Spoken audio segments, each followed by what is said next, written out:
শীতকাল মানেই বিভিন্ন রকমের সবজি। আজকে তোমাদের সাথে একটা রেসিপি শেয়ার করব, যেটা হলো mixed vegetable and egg rice. তো চলো কথা না বাড়িয়ে আমি তোমাদেরকে ভিডিওটা কি সবজি দিয়েছি সেটা প্রথমে বলে দিই।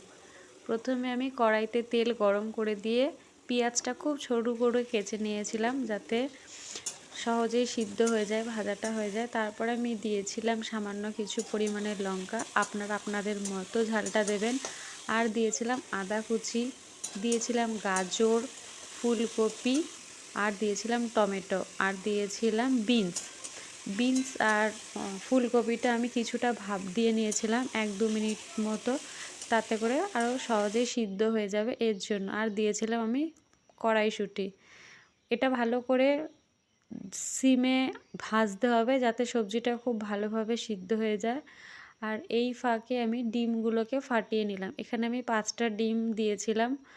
প্রথমে ভিডিও করতে করতে আমি তো গ্যাসের আগুনটাই জ্বালাতে ভুলে গেছি ডিমের পোচ বানানোর সময়। তো যাই হোক, তারপরে আমি গ্যাসের ফ্লেম জ্বালিয়ে ডিমের পোচটা ভালো করে করে নিয়েছিলাম। ডিমের ঝুরি ভাজা যেটা বলে, পোচ না, ঝুরি ভাজা। তো যাই হোক, তারপরে এখানে আমি ডিমটাকে কড়াইতে দেওয়ার পরে জিরের গুঁড়ো আর হলুদের গুঁড়ো, ধনের গুঁড়ো, আর দিয়েছিলাম সামান্য পরিমাণে লবণ, স্বাদ অনুযায়ী। পরে দিতে হতে পারে, সেজন্য অল্প করে দেওয়াই ভালো, বেশি হয়ে গেলে খাওয়া মুশকিল। তারপরে আমি এখানে অল্প অল্প করে ভাত মিশিয়ে নিয়েছিলাম, আর নাড়তে হবে বারবার, যাতে তলায় না লেগে যায়। তারপরে আমি দিয়েছিলাম স্বাদ মতো চিনি, আর দিয়েছিলাম রাইসের মশলা, আর দিয়েছিলাম ওপর থেকে ধনেপাতা কুচি। ব্যাস, আমার রাইস রেডি। খেয়ে তো দারুণ লাগলো।